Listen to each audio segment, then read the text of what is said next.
Hello everyone, আসসালামু আলাইকুম। আমি শেফ তাসলিমা আবারও চলে এলাম আপনাদের কাছে নতুন আরেকটি আইটেম নিয়ে। ইদানিং অনলাইনে মোস্ট পপুলার একটি ডেজার্ট আইটেম খুব নাম করছে, আর তা হলো দিলওয়ালে। এই দিলওয়ালে রেসিপিটি খাওয়ার জন্য দূর দূরান্ত থেকে মানুষ ওই ছোট্ট দোকানে ভিড় করছে।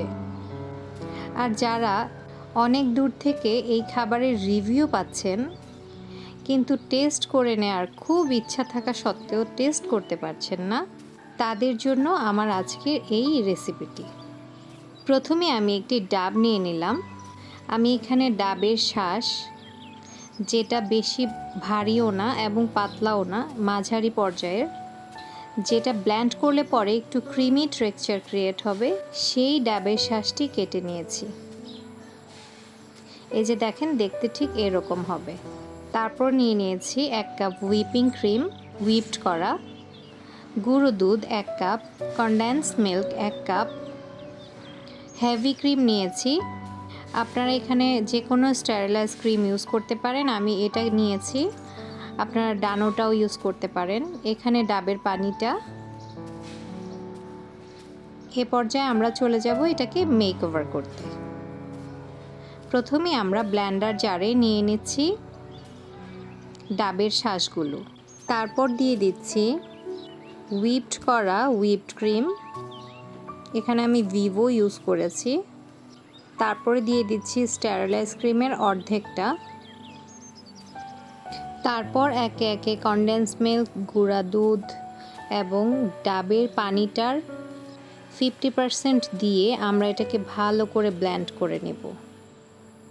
একটু দানাদার অংশ যেন অবশিষ্ট না থাকে, এমনভাবে ভালো করে ব্লেন্ড করে নিলেই তৈরি হয়ে যাবে আমাদের দিলওয়ালে।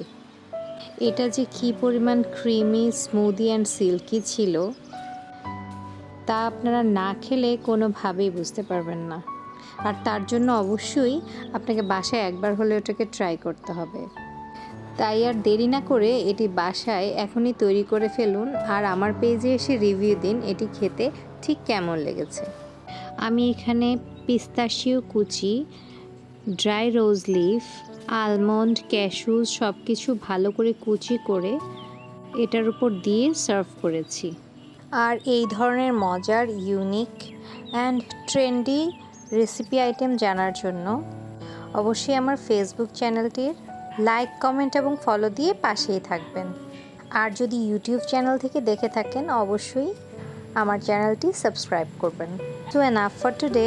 এঞ্জেলস ওয়ার্ল্ডের পাশে থেকে সম্পূর্ণ ভিডিওটি শেষ করার জন্য অসংখ্য ধন্যবাদ।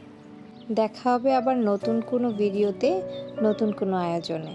সেই পর্যন্ত সবাই সুস্থ থাকবেন, ভালো থাকবেন। আল্লাহ হাফেজ।